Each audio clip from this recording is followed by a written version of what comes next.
We're having very good talks. There's a chance that something very exciting could happen. This is a deal that would be signed by me. I've been in touch with Congress. I've been telling many of the people in Congress exactly where we are.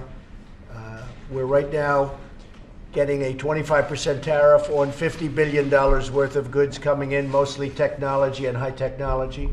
We're getting a 10% tariff on $200 billion worth of goods. The 10% goes up as of March 1st. It goes to a 25% number. So we'd be getting 25% on $250 billion, and there's about $267 billion that's untariffed, untouched, which we discuss later.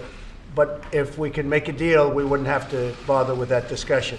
So we'll see what happens. But we've had very good talks.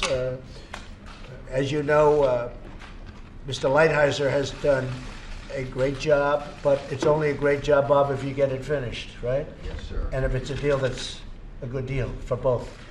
And Steve, great, but it's only great if you get it done. Wilbur, Sonny doesn't care. He just wants a lot of products being bought from the farmers. Is that right, Sonny? That's what you care about. Sonny's more interested in the farmers than he is any other aspect. But Larry Kudlow, Mr. Ambassador, the longest-serving governor in the history of the country, as you know, and now he's the ambassador to China. But he was the governor of Iowa 24 years, right? Well, I would have been, except you appointed me as ambassador. I took you, but you were still the longest. 22 years and 4 months. It's the longest-serving governor in the history of our country, I believe, as I remember right. from the time. That's right.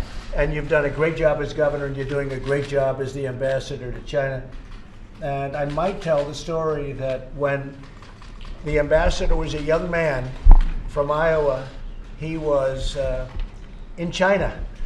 And he was dealing with people from China, both in Iowa and in China. And he met a man who was a young man, and he is now the head of China, President Xi. And he said to his wife, he came home, and this was how many years ago, Mr. Ambassador? 1985 is when he came to Iowa. Right, but you met him in 1978 or so, right? I went to China in '84, and then he was. So he met him, and he came home and he told his wife, I just met the next president of China. And they say, how would you know? He said, because the competence of this man is so enormous that I believe he's going to be the next president of China. And years go by, and he became the next president of China. And they like each other.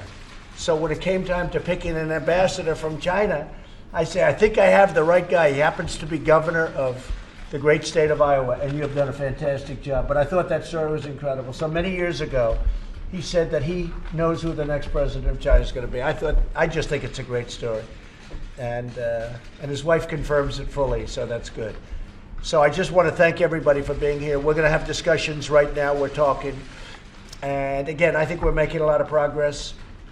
I think there's a very, very good chance that a deal can be made. We'll be meeting at some point with President Xi, assuming we go further along the line. Bob, could you say a couple of words to that as to the potential of a meeting, whether or not we will meet?